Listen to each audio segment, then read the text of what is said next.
The Christmas tree at Rockefeller Center. It's hard to imagine a Christmas in New York without it. But like many Christmas traditions, the tree is a relative newcomer to the Christmas story. Only since the early 19th century has the decorated tree been an important part of the American Christmas celebration. Hello, I'm Harry Smith. Welcome to the History Channel. Christmas trees, candy canes, even Santa Claus seem like they've been around forever. But many of these Christmas traditions are surprisingly recent. Join us as we look back at how a holiday that started in pagan Rome became the centerpiece of the Christian year, and why this season is known as much for shopping as the birth of the Christ child. Stay with us for Christmas Unwrapped.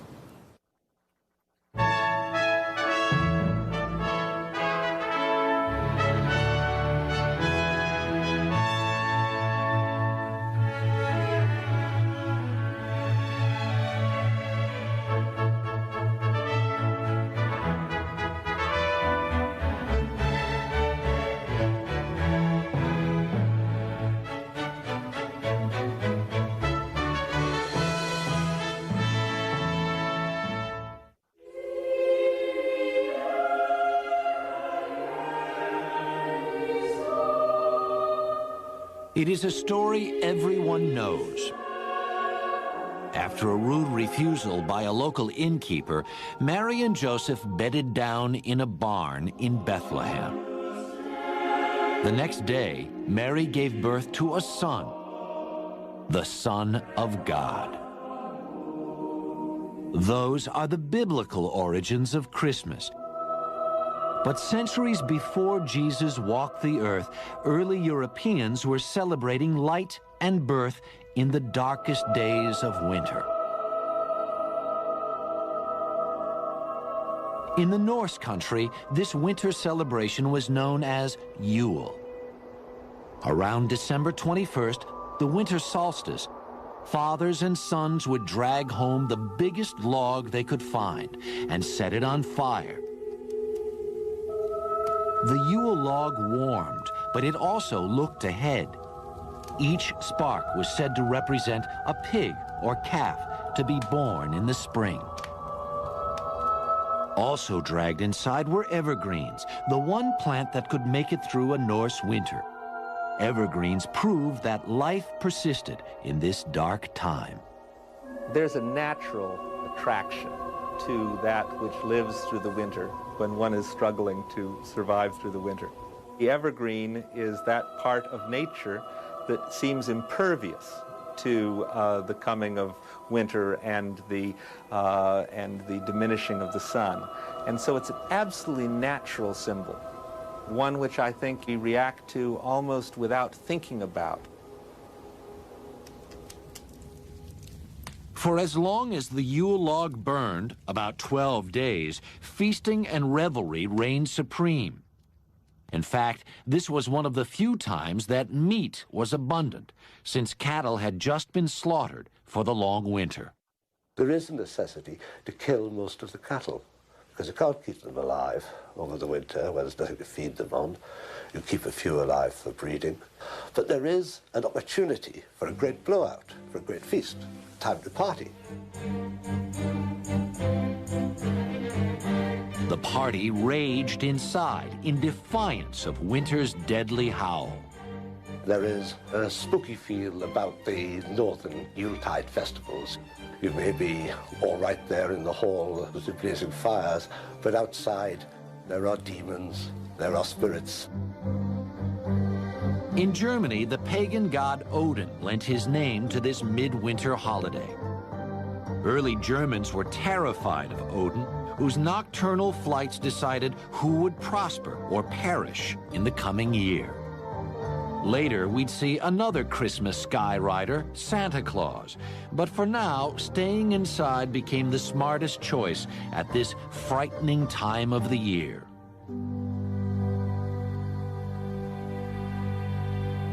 1,000 miles away in Rome, winter was less harrowing, but the December festivals were just as elaborate. 1 week before the winter solstice, Romans began celebrating Saturnalia, a month-long orgy of food and drink. Named for the god Saturn, which meant plenty, Rome's established order was turned on its head during this wild, delirious time. The Saturnalia celebrations were certainly times of revelry, of turning the social order upside down, of having the master pretend to be the slave and the slave pretend to be the master, sort of a time out of time in which one could celebrate a kind of disorder in the universe. One of the holiday's important feasts was Juvenalia, which celebrated the children of Rome. Although these early festivals are not necessarily about children particularly, though they are about fertility, children did have their particular place. The indulgence of children, of course, is very much a part of our modern Christmas, but it did have its place even in these ribald, drunken festivals that the Romans had. Among the upper classes in Rome, solstice celebrations were significantly more sober. Many influential Romans worshipped Mithra, the god of the unconquerable sun. To this small but powerful sect, the birthday of Mithra was the holiest day of the year. December 25th was the winter solstice in that part of the world, and it was also understood to be the birthday of the sun god, Mithra. And Mithra was said to be born from a rock. Shepherds came to worship him as he was an infant god born out in that pastoral place in the fields. And many of those stories, of course, have come into Christian tradition. While Romans were worshiping the sun god, a new religion was taking hold throughout the empire. At first, Christians didn't celebrate the birth of Christ. His resurrection was the essential fact of the new religion. By the 4th century, however, the question of the holy birth became impossible to ignore. For Christians, the fact of his birth was settled, but the date remained a mystery. The Bible doesn't mention exactly when Christ was born, but certain facts suggest it probably was not in December. So if you're going to sort through the runes of the scriptures, Jesus was probably born in the spring.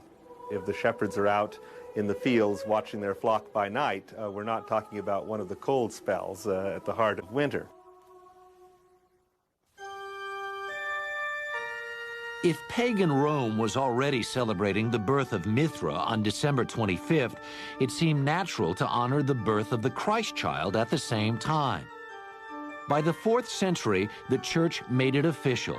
December 25th was declared the feast day of the Nativity. But of course, it's a very short step from the feast day of the risen sun, S-U-N, to the feast day of the risen sun, S-O-N. So in a sense, it's a very good choice, and the symbolism is there because, the feast day of the unconquered sun was about fertility, about birth, and so obviously is the Christian Christmas. The church knew it could not outlaw the pagan traditions of Christmas, so it set out to adopt them. The evergreens traditionally brought inside were soon decorated with apples, symbolizing the Garden of Eden. These apples would eventually become Christmas ornaments.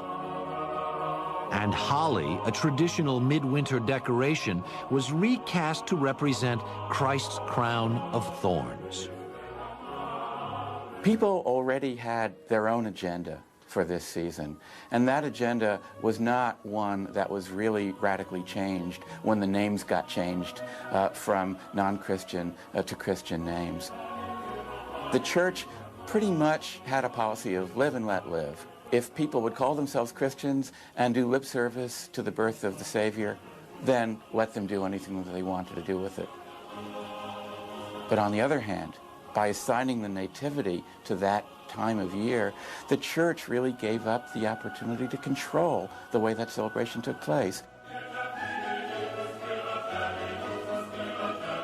The tension between piety and revelry at Christmas would reach its logical and extreme conclusion in Puritan England, when the holiday would be considered so un-Christian it was done away with altogether.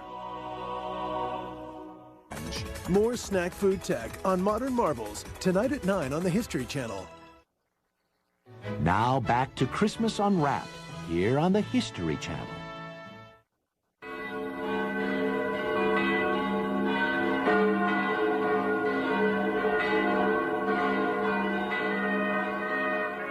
By the Middle Ages, Christianity had largely replaced the old pagan religions of Europe. On December 25th, the faithful were called to Gothic cathedrals like Notre Dame and Salisbury Cathedral in England for Christ's Mass, soon to be called Christmas. But out in the streets, the holiday was still more raucous than religious. If you went to England around Christmas time, anytime before, say, 1800, you'd probably feel pretty ill at ease. You wouldn't think it was Christmas at all. What would you think it was? Maybe Mardi Gras, maybe New Year's Eve, maybe Halloween?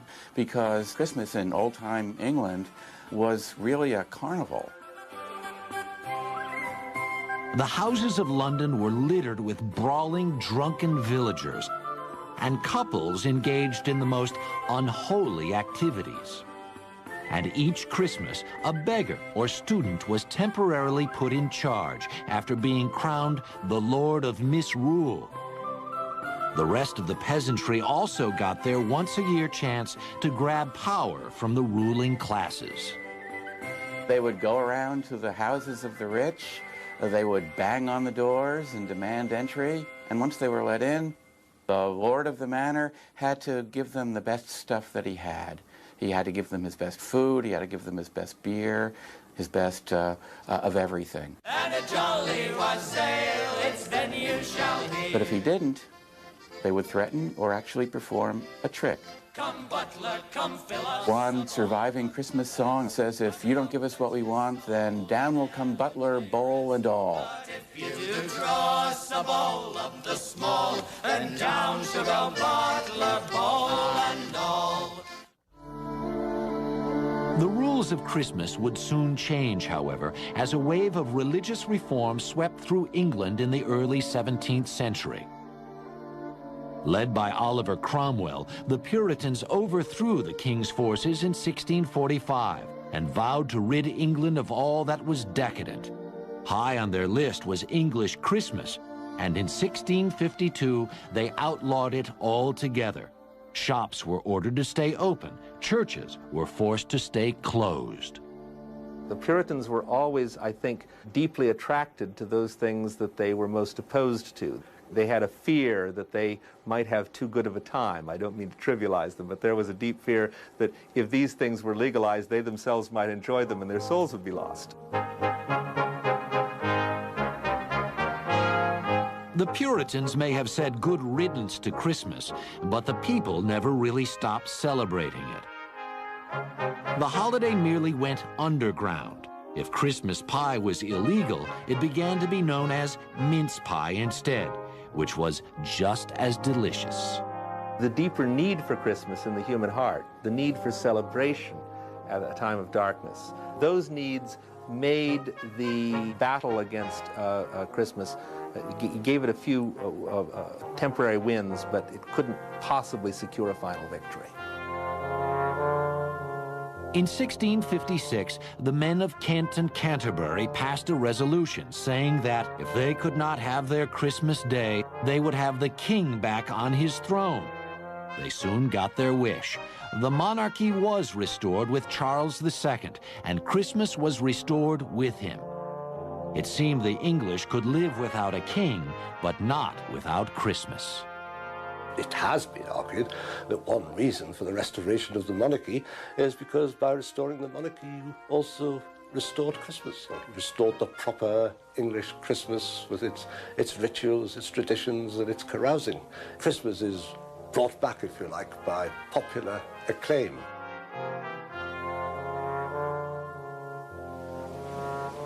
The fight against Christmas may have been lost in England, but the Puritans had high hopes for the new colonies in America. In 1620, a small group of separatists came ashore at Plymouth, Massachusetts. Even more orthodox than their English cousins, these men and women hoped to rid themselves once and for all of the Christmas scourge. In 1659, Puritans in Boston followed their English brethren in outlawing Christmas. Anyone caught exhibiting the Christmas spirit was fined 5 shillings. Like in England, however, Christmas remained impossible to contain. The 1719 Boston Almanac doesn't list a Christmas holiday, but it does recommend that in late December you not let your children and servants run too much abroad at night. Not all the colonies had such trouble with Christmas. Captain John Smith, leader of the Jamestown settlement in Virginia, wrote that their first New World Christmas was kept with plenty of good oysters, wild fowl, and good bread. Jamestown settlers were also the first to drink eggnog as a Christmas drink, the nog coming from the word grog, which means any drink made with rum. After independence, however, all things English fell out of favor in America, Christmas included. In fact, on December 25th, 1789, the United States Congress sat in session and continued to stay open on Christmas Day for most of the next 67 years. At this same time, there are people who are writing in their diaries that, isn't it too bad we don't have any holidays? So after the Revolution, here is an entire nation that works hard, has forsaken many holidays, has given up many holidays because they were holidays that were mandated by the Crown, and it is time to start thinking about how to populate the calendar. As the 19th century dawned, Christmas would be one holiday that would pull the new nation together. But it wouldn't be the carnival Christmas of Old England, nor would it be particularly religious. America would invent its very own Christmas, and in the process, reinvent it for the whole world.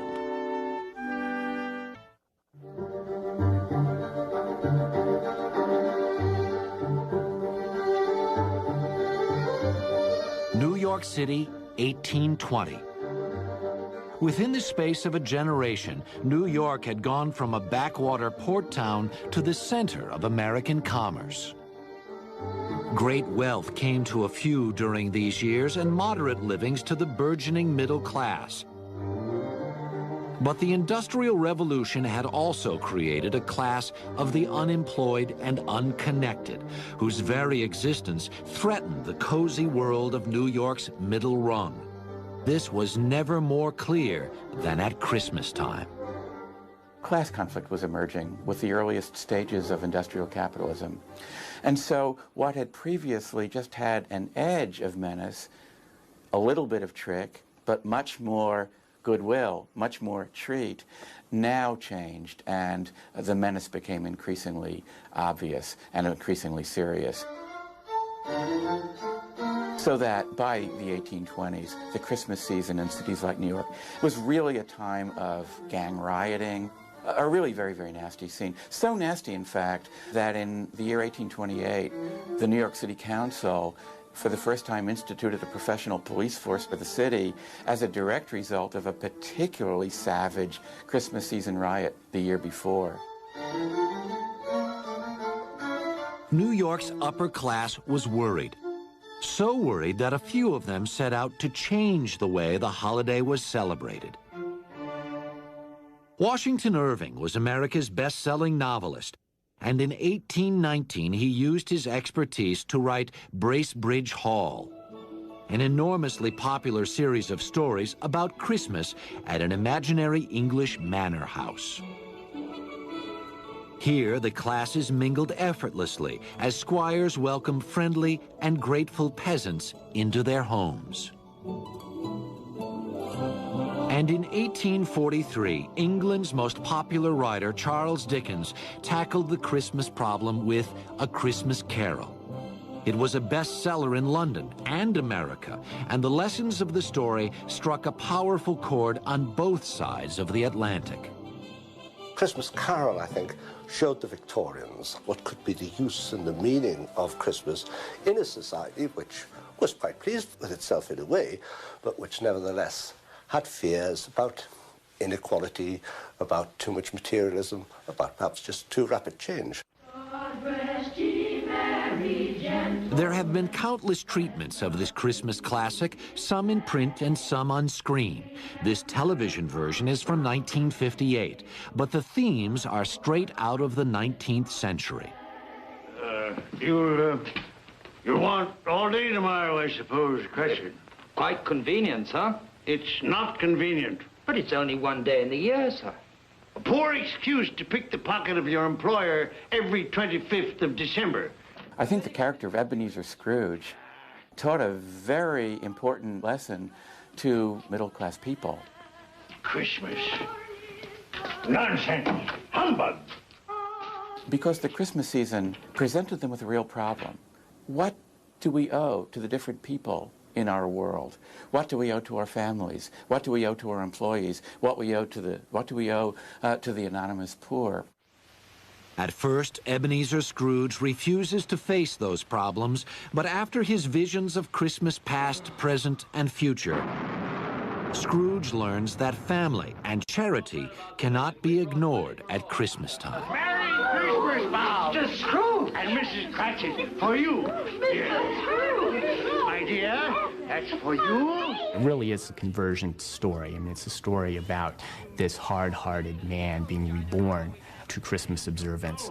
And I'm going to raise your salary and help your large family in every way possible. That conversion story is important for Victorians to be thinking about their own conversion to the holiday, because it is very much that they are being reconverted. So many of them had given up on the holiday, so now they have to come to terms with their own reconnection with that, and Scrooge is a way of doing that.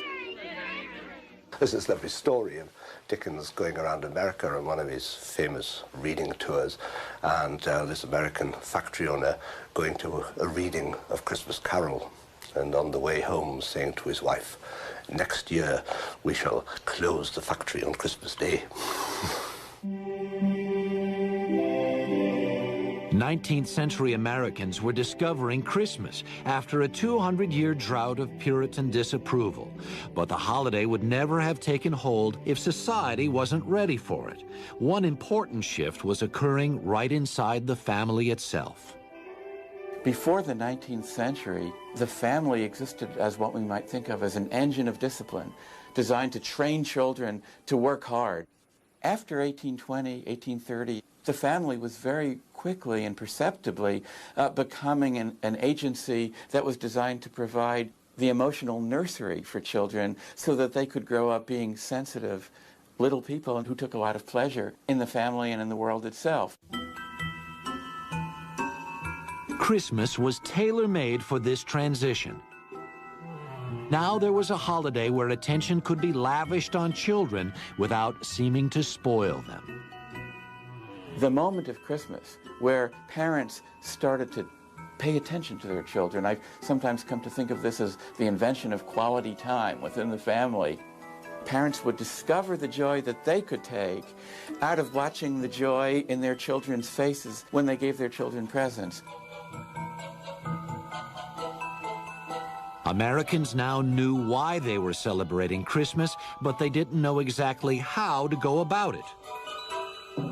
The old pagan revelry was clearly inappropriate for a Victorian home, but some ancient traditions were perfect for reviving.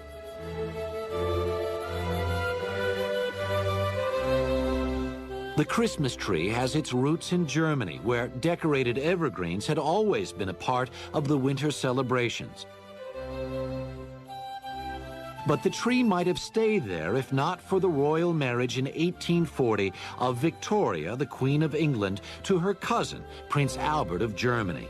Albert brought his German ways to Windsor Palace, including the annual Christmas tree. In 1848, the London Illustrated News published this engraving of the royal family, standing by the first Christmas tree most English had ever seen. In just a few years, a decorated fir could be found in nearly every English home at Christmas. Within a few years, if you look at Victorian diaries or letters, people are saying, we had a Christmas tree as is customary, or we had a Christmas tree as we have always had. And of course, they hadn't always had one at all. It is a custom which had started in the 1840s. And by the late 1850s, people believed that the Christmas tree was part of the English Christmas. Americans embraced the Christmas tree just as quickly as the English had. In fact, its connection to the Old World was one of its strongest selling points. For a lot of Americans, these are going to be new holiday traditions, not something their parents observed, especially in the case of the more austere Protestants. So they're looking for a reason for what they're doing. And one of the most convenient reasons they can have is they can say, well, this is the way it's done in Germany, or this is the way it's done in England. All of a sudden, Christmas traditions were popping up everywhere. In 1828, Joel R. Poinsett, America's minister to Mexico, brought back a green and red plant that seemed perfect for the new holiday. And in 1843, the English firm of J.C. Horsley printed the first Christmas card. A newly efficient postal service in England and America helped make Christmas cards an overnight sensation. It seemed as though every vestige of the old Bacchanalian Christmas was gone, but even the Victorians couldn't clean up Christmas completely. Victorians were particularly keen on mistletoe because, of course, you could actually kiss a lady, or a lady could kiss a man, that normally, in the normal course of events, she would not be allowed to kiss. So in a society which was fairly strict, one vestige of that licentious Christmas from earlier times is the sprig of mistletoe. No Victorian Christmas gathering was without it.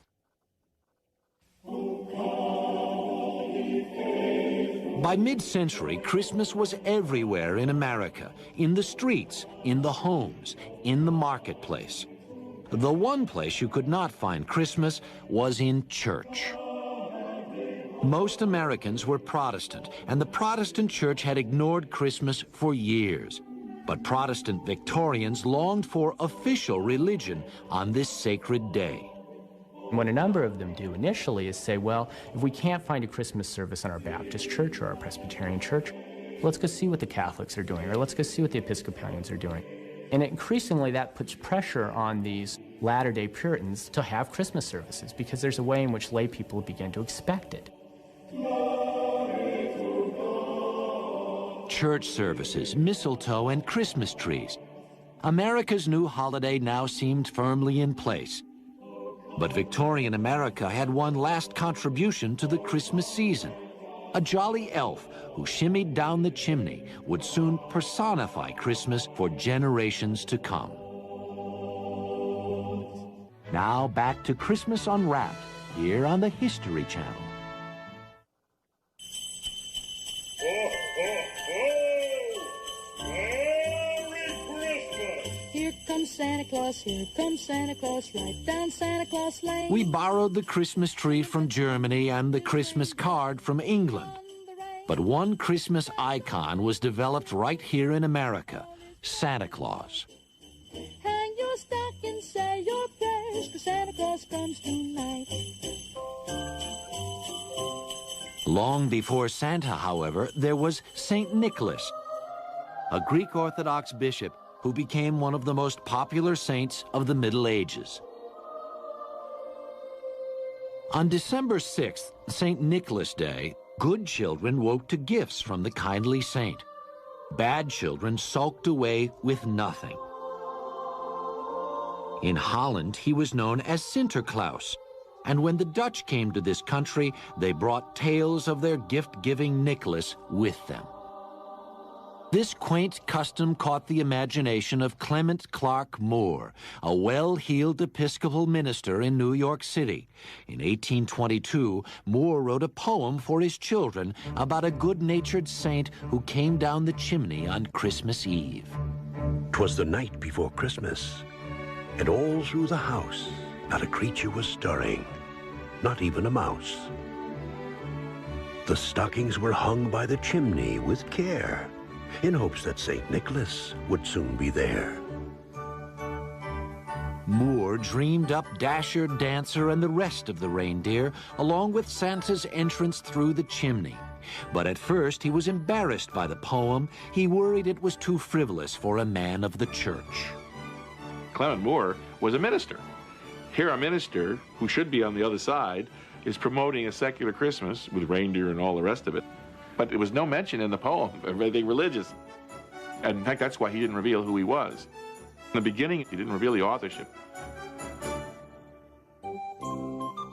Moore soon owned up to the poem when it became clear that every child in America was scanning the horizon for reindeer on Christmas Eve.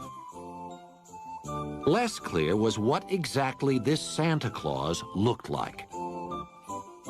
At first, Santa came in all shapes and sizes: a pagan sorcerer, a frightening gnome, even a drunkard on a turkey-driven sleigh. Then, in 1863, Thomas Nast, a cartoonist for Harper's Weekly, settled the matter once and for all with his version of the Christmas Saint. Nast Santa was rounder and jollier than his austere Catholic cousin. He looked, in fact, like a man of his times, a man who would fit right in with the rotund, bewhiskered robber barons of the late 19th century. But Santa was a robber baron in reverse. Instead of taking from the less fortunate, he gave to the less fortunate. He gave to people regardless of whether they'd done something or not. In other words, he gave to children. Instead of gathering together wealth, he gets rid of wealth, and he does it yearly. A captain of industry with a heart of gold. It's no wonder that by the 1840s, Santa Claus was an irresistible image to America's retailers. Here was a guy who could sell anything at Christmas, but make it seem like you were not buying gifts at all. Santa Claus provided a way for both children and parents to pretend that Christmas presents were not in the realm of the commercial marketplace, that Christmas presents existed in the realm of pure domestic affection. So Santa Claus played a very important role for both parents and children. He took presents out of the realm of commerce.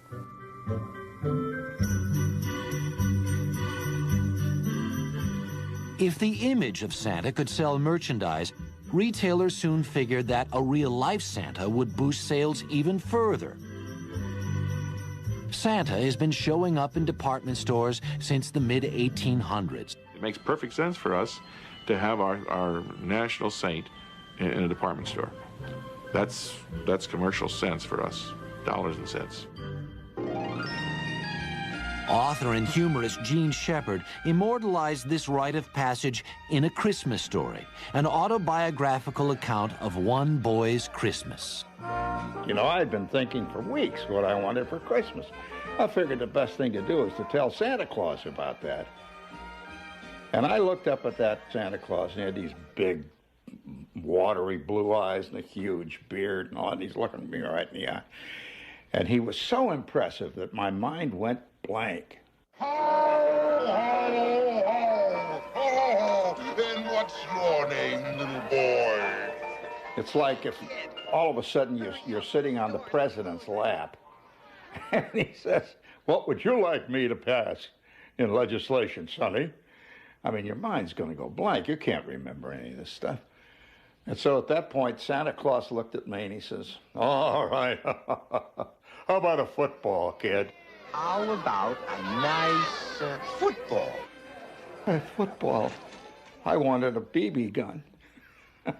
So he pushed me off his lap, and this elf grabbed me and threw me down a slide that went down into the snow. And I laid there for a minute, and I knew that I was not a fit person to talk to the great. Santa Claus was obviously a star. A celebrity of this magnitude obviously needed a sidekick. In 1939, Robert May, a copywriter at the Montgomery Ward department store, dashed off a promotional children's book to lure Christmas shoppers into the store. May's story told of an ostracized reindeer with a big red nose. Poor Rudolph. Where most reindeers' noses are brownish and tiny, Rudolph's was red, very large, and quite shiny. This physical, shall I say, disability turns out to be an asset because it's a foggy Christmas Eve. This fog will be hard to get through. And this light on the nose enables poor old stumbling Santa Claus to get through. And how the reindeer loved him as they shouted out with glee. Rudolph the red-nosed reindeer, you'll go down in history. So you have this handicapped sort of child figure helping the benighted parental figure make Christmas possible. Rudolph brought Christmas full circle. It was now the children who really made Christmas possible. Only they understood the meaning of this enchanted day. From Washington Irving to Montgomery Ward, a battle for Christmas had been fought and won by kids.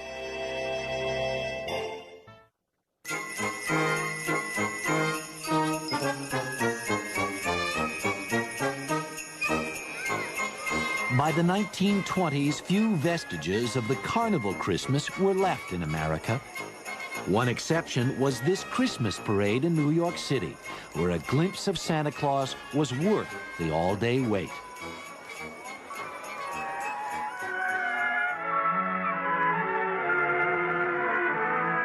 But by the 1950s, Christmas was strictly a family affair, with eggnog by the fire, Bing on the hi-fi, and a load of presents under the tree.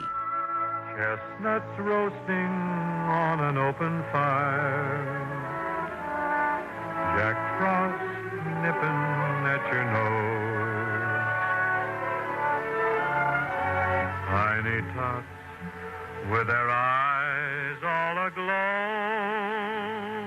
will find it hard to sleep tonight. The joy of opening up gifts is one of the things that makes Christmas what it is. He's loaded lots of toys and goodies. It's the mystery of all these packages. And I think that's why we wrap them. It's exciting to have a package lying there with silver paper on it. You don't know what's in it. And you open it up, and there it is. It's something that's really great, that you really wanted.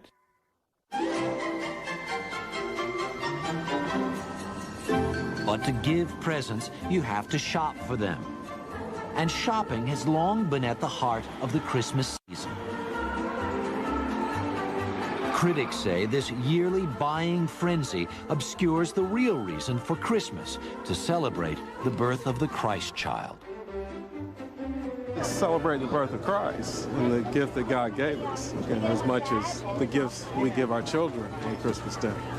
But she wants all the toys, right? I think a lot of it is more commercialized than when I was younger. I remember going to church and having family dinners being more of an important aspect of it. It's difficult because the children don't grow up realizing what the real meaning is. People say that Christ has been lost in Christmas. Implicit in that is the idea that Christ had ever been totally the center of Christmas. And as Christmas has been celebrated ever since it was instituted as a feast of the Nativity, there's always been other ritual, other ceremony, other activity associated with Christmas, in addition to Christ.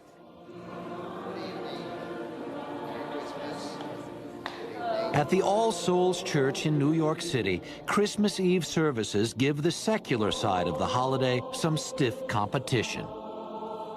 At All Souls, we sing carols. We bring in choir and orchestra who do great music from the Christmas tradition.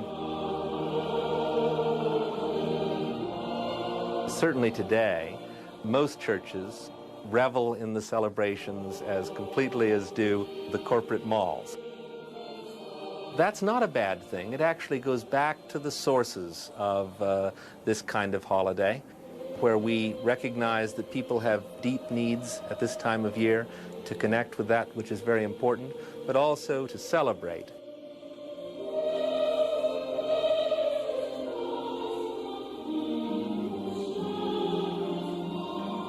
I think it's 50–60% of the population going to one kind of Christmas religious service or another. So clearly, a lot of people haven't lost sight of the religious meaning. But what seems to be the concern here is that there's a struggle, a competition over what the real meaning is, and a sense that the religious is not competing effectively with all these other competitors.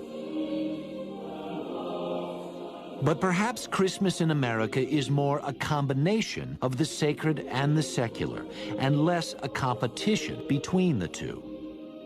I think that if people had Christmas with just Christ in it, it would not be a holiday that would come out into the streets the way that it does, because the trees, the carols, the shopping, all of that becomes the cultural material that holds the religion in place.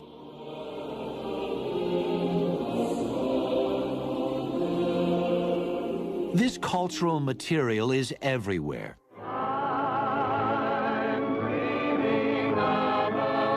Certain songs and movies have become as much a part of Christmas as the tree.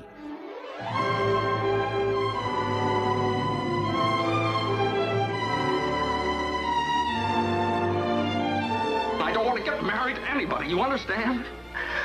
I want to do what I want to do. And you... Movies such as It's a Wonderful Life, our hunger for them, our delight in them, reflects a deep potential goodness in the human soul. But these are good movies. They have, people do good things and they get rewarded for them. To my big brother George, the richest man in town. Someone might say that this was a trivialization of Christmas. I think it probably is coming a little closer than many of the things we do to tapping the true Christmas spirit in the broadest sense of that word. That's a Christmas present from a very dear friend of mine. Look, Daddy, teacher says every time a bell rings, an angel gets his wings. That's right. That's right. Attaboy, Clarence. Nowadays, kids watch new films and new TV shows. Why, Mr. Scrooge! Merry Christmas! And they will grow up thinking that that was the way Christmas always used to be. You leave me no alternative but to give you... Toys! Yes, toys. No. I'm giving you a raise. We always reinvent, and every time we reinvent, we think that what we're reinventing is something that has no beginning. You can reinvent Christmas or celebrate it the way your great-grandparents did. The only thing you cannot do is ignore Christmas. To not catch a glimpse of a Christmas tree or hear a note of jingle bells would be nearly impossible. And since 98% of Americans celebrate Christmas in some form, it looks like that won't change for quite some time. Something touches American somewhere down deep in his belly button about Christmas. He can't really explain what it is about Christmas that he enjoys so much. He just knows that when all those red and green lights go up, you know, on the street, and you see Santa Clauses walking around with their bells, there's something happens to you. You enjoy it. Now, you can be cynical all you want, but you still enjoy it.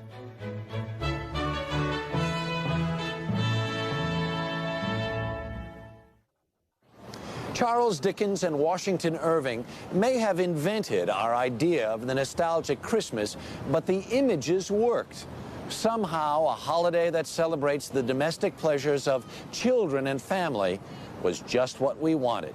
It's as though the spirit of Christmas has always been with us, and perhaps it always will be. For the History Channel, I'm Harry Smith. Thanks for watching. When it comes to snack food, we've got a mouthful of historical facts. Did you know the pretzel is 1,400 years old? And the potato chip was created because a diner complained her French fry was too thick. The ingredients was anger and revenge. More snack food tech on Modern Marvels, tonight at 9 on the History Channel.